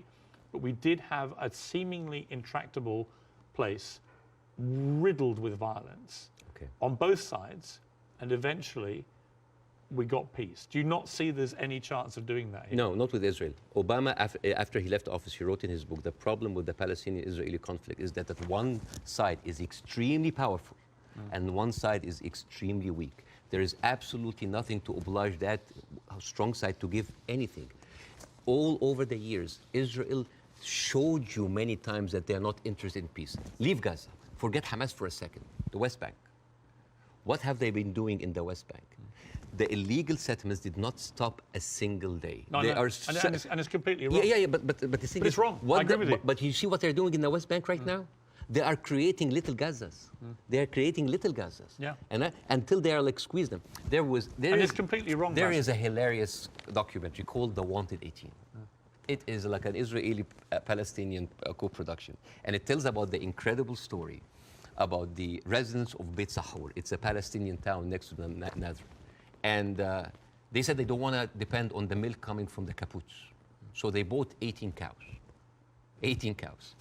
And they didn't know how to milk the cows or have a cow farm. So they were like engineers and doctors. So they sent people to kind of like to learn how to do the farm. So they bought the cows and they started to produce milk and they started to sell the milk to the villages. The Israeli authorities were not very comfortable. So one day the military government came in and was like, those cows, and I quote, constitutes an existential threat to the national security of the state of Israel. You need to get rid of them. And the movie goes about like the hilarious attempts of hiding those cows between the butchers and the houses. And in one scene, a cow is actually running and the Israeli soldiers are like running behind it and they corner it and they're about to kill it. And you know what did the cow say? You didn't fall for this, cows don't speak. Yeah! But you know, it actually said something. You know what did it say? It said Hamas. But anyways. But you see, this is the ideology of the Israeli ruling party. They are not interested. They're not even allowing you to get your own cows. I mean, I want to discuss something that is very important because we have been talking about Israel being a democratic state, a secular state for all of its citizens, including its Arab residents, right? Wrong, Yes. wrong. 2018, there was a resolution that was offered in the Knesset that say that Israel should be a state for all of its citizens. That seems basic, right? That resolution was not even allowed to be discussed. It's like, wait, why? And the rebuttal was, Israel being the state of all of its citizens would threaten the character of the Jewish state. There is, I have a friend of mine, his name is Andrew. He's Palestinian Christian. They do exist. And his family comes from a town called Tarshiha. As many Palestinian towns, these would like, you know, had another Israeli town called Kafar Vradim. It is a left-leaning town. They voted against Netanyahu by 70%. And they announced an auction to sell houses. And then they noticed that most of the applicants were Palestinians. They canceled the auction. Why? Because in each Jewish town, there is something called admission committee that can decide who can live in this town. Sounds like Jim Crow for me. And then they canceled. And you know what they say in the reason? They say, Kafar Vradim welcomes all citizens of Israel despite their race, gender, or color. However, the majority of the town would like to preserve the character of the town as being Jewish, Zionist, and secular. How does this go together, secular and Jewish aside? You know, and this brings me to this picture. This is a very famous picture. You know, remember this picture? I'm sure you've seen it. Yeah. This, for the people who don't know, this from San Augustine, Florida, 18th of June, 1964. This was a white-only motel. And these are black activists who wanted to defy the law and jump into the hotel. This guy, he's the owner of the hotel. His name is James Brooke, and he was pouring acid to scare them out of the hotel. His neighbor said that James Brooke was a victim because he was just following the law. And you know what James Brooke said? He said, it's not like I don't like black people. I just don't like them in my swimming pools. Now, if an official said that, wouldn't you say that this town has kind of a systemic racism? Yes. This quote was not said by James Brooke. It was said by Deton, the head of the Galilee municipality, when he said, I don't like Arabs. I don't just like them in my swimming pools. The town of Nazareth Elite, 2010, the Arab Christians in the town, they requested to set up the Christmas tree next to Nazareth. This is the birthplace of Jesus. And you know what they said? We cannot have it because non-Jewish symbols would offend Jewish residents. But this comes back to what you were saying at the start, which is about the hate on both sides. No, I'm not talking about the hate. I'm talking about this shining example that Israel won't tell the world that we are like the Western world. We are secular. I don't know if you know this, but they're not just like secular, like Christians against their own Arab. I'm talking about like Arabs with Palestinian, with Israeli identity. I'm talking about them being even racist against their own people. 1950, Yemenis immigrants that came from Yemen, and they were in the transition camp waiting to be transferred into Israel. Their kids were taken away from them and given to white Ashkenazi Jews because they were not white enough. But Bاسم, what would happen if a Jewish person went to Gaza? Why would they go to Gaza? Exactly. Even I wouldn't go to Gaza. Exactly. That's my point. Yeah, it's a dystopia. Who would? But I'm just. So it's not just. You're raising points about Israel, making out that somehow they're as bad or worse. No. But what's going on there? Hamas has ruled over the Palestinians in the most oppressive way imaginable. Absolutely, but you know what? Hamas never claimed that they are the only democracy in the region. They never claimed that they are secular. They never said that they adopt Western tradition. And they definitely, they did not use that lie in order to carpet bomb a whole country. Okay. Now here, I want to say one example. And I'm going to leave you. All right. Israel, you think that Israel will by the way, the whole thing about the Yemeni children, you can find it in New York Times. It's called like the lost children of Israel, the forgotten. But even when Ethiopian people were immigrated to Israel, Ethiopian Jews, women then report 2013. That is not like 50 years ago.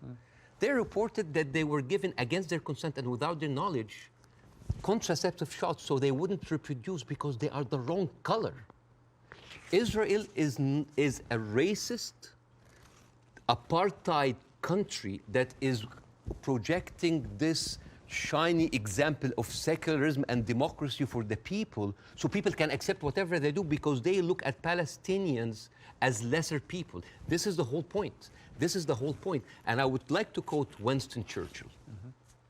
He had a quote that say, I don't believe that we have made a great wrong to the Red Indians of America or the black people of Australia because they were replaced by a higher race, a stronger race, a more world-wisely race. This is why Queen Rania is criticizing the West. This is why we here said, like, where are your values? Because this is the crux of the problem. It's not Hamas. It's not Palestine. It is people looking at us as lesser human beings. Bاسم, I don't dispute the characterization that a lot of the Israel administration look upon Palestinians as lesser people. Otherwise, they wouldn't. They even look at the Ethiopian Jews and Yemeni Jews like less. I wouldn't dispute that. I want to quote you to end this. No, why would you end this? Don't end this. We'll be talking for 2 hours. Why not? At some point, we're having an amazing time. We can do another interview. Well, this one goes big. I think this is a neat way to end it. He said, I actually believe there is a middle ground between everybody and they can meet. I direct my criticism for the extreme of each one of them. That was you, Bاسم Youssef. I agree with that. But I don't share your view there can never be peace in this region. I think there can't be with the current leadership structures in both countries or both places. But I definitely think you've got to be optimistic about peace. You just need to find people who can forge it. I hope so. But the reason, listen, I refused to come on your show when your producer first called me for the first interview because I was scared. I was afraid. For me, that was a career suicide. Because and I'm talking. This is even important because you are someone who's always talked about like against cancel culture, about like speaking your mind out, speaking your mind out. I left Egypt and I came to America, the land of the free, the home of the brave. But I didn't know that there was a fine print said that you cannot speak about Israel. I have issue with that. Israel is a foreign country. They're allies. Good. But you can speak about Israel. How many people lost their jobs? Even Bella Hadid. Bella Hadid, by the way, She hasn't lost her job. No, but she talked about death threats. She's talking about like being silenced. Sure. By the way, Bella Hadid she's Palestinian. And you know who else? Gigi Hadid, sisters. I love the Hadid. They are with us. Yeah. Anyway, so. I know them both, they're very nice. Yeah, but the thing is, if you are that high and you cannot speak about it, and it's not about, it's Well, you can, you just have to have, you can. I mean, I've spoken out about these issues and you get shot at, not literally, but metaphorically all day long on social media. But that shouldn't stop people from doing it. I'm just like wondering, as an American. You do? As an American, yeah, but like, I'm doing now because like the first interview went well. Right. I'm doing that because I want people to see that you can really speak up and not just get canceled, but get rewarded. My career is going fine. Yeah. It's great because I want people to have the courage. There should be no limits. I'm kind of like so confused as an American citizen why every American presidential candidate have to go and kiss the hand and bend the knees to AIPAC. This is a lobby that works for a foreign country interest. Why don't we have like a lobby for Saudi Arabia? It is they're giving us more money. You know the great thing? You can say that here. Yes. You couldn't say it in Egypt. That's why you're living here. Yes, but again, a lot of people feel the burn, the heat whenever they come down. If I was an American, I'd be going, oh, all right, Basim, all right, we'll take the criticism because you can do that in this country. And I'm happy. When you criticize the government in your own country, yeah, they drove you out. Yes, and that's why I came to America, to play the white man's game, to actually to pass this acquired white privilege to my children. But the problem is, it's not just a country of white people. But here's the problem. And the white man's game, the game in America is not a white man's game. It's a game that actually has a democracy and believes in freedom of speech. But there are dog whistles everywhere. You're not going to be put in jail for this interview. Or I can lose my career and I can lose jobs, and you know that. You could in Egypt, you could. No, here you can't. In Egypt, they arrested you. Here you can't. And they threatened you, and you would have probably ended up in prison or dead. Here, a lot of people lost their jobs because they spoke up. It depends what they say. Of course, but again, if you're Kanye West and you spew anti-Semitic garbage, I'm not. You're going to lose. I will never adopt that kind of point of view. But the thing is, there is dog whistles everywhere. As I told you at the beginning, you cannot just say it's like anti-Semites. Like, I mean, now, how come that the Palestinian flag is outlawed? By the way, it's outlawed in Israel. If you raise the Palestinian, you go to jail. And now they're saying like the Palestinian flag is a pro-Hamas. No, it's not a pro-Hamas. You know, I was doing a comedy show in Arizona, and a guy was like wearing like a kofia, like a scarf, and I took it, and I'm not like in hyperbole and like wearing symbols, but I just took it because like, why are we gonna outlaw colors and flags? That is absurd. That is not right. I agree. I don't think you should, but you should certainly outlaw Hamas. They're already outlawed. I mean, I'm not supporting them. Because they're a terror group. Okay. But the people with the power, the people who supposedly have the... And you should, by the way, I will say this, you should be able to criticize the Israeli government without being accused of being anti-Semitic. But I have in this interview repeatedly, and I'm not anti-Semitic. I just have a problem with all of what the Israeli government's been doing. And I have a problem with how any criticism to Israel by some circles here are considered anti-Semite. This is not fair. But a lot of the people doing it are actually anti-Semitic. Yes, but also a lot of Zionists are against Israel, that they hate the Jews. You know, we've discussed that. I want to end on a happy. But before that, I want to just like say 2 words about the media, which is, please. Sure. Mr. Zomlot, the Palestinian ambassador that you have, this guy lost 6 members of his family in an Israeli strike. And when he went on like some British news thing, he sat down and the lady told him, it's like, we are very sorry for your personal fund. I'm sure you don't condemn the killing of Israeli civilians. What? In the same moment. There's another girl like called Yara Eid. She was like on Sky News. And the girl was like crying, like, I lost 30 members of my family, 17 of them are children, I lost my best friend. And then, what did you think would happen? Forget about empathy. I think a lot of people... What about manners? Well, I think you have to start, I've said this repeatedly, you have to start from a place of humanity. You have Yes. to look at what happened on October the 7th and feel utterly outraged and disgusted for the loss of human life. Yeah. And you also have to feel that for what's happening in Gaza to innocent people. But and if you can't feel both for both sets of people, both sets of innocent people being killed, if you can't feel a sense of despair and horror over their deaths, you don't have any humanity. Believe me, Pierce, it's not really about that.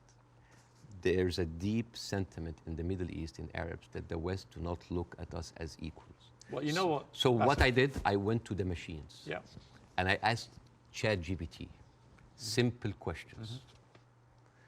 Do Israelis deserve to be free? And you know what they tell me? Yes, Israelis deserve the right like any other people. And then I asked the same question, do Palestinians deserve to be free? And you know what they tell me? It is complex. It is a sensitive issue. Well, it's not complex. It's not sensitive.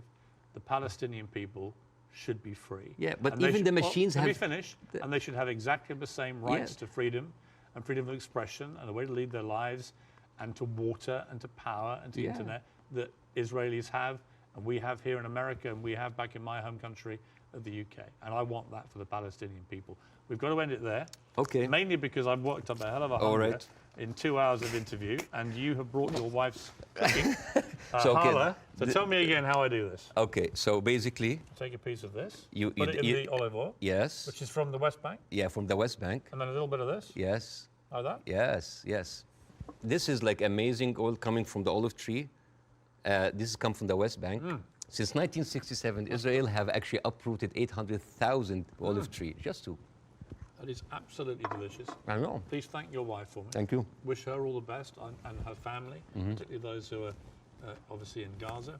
It's been great to see you Thank you so much. in America. Let's do it again. Let's do it again. Let's keep talking. Yes. I honestly think the way through this is people keep talking. Yes. Good Thank to you. see you. Thank you so much.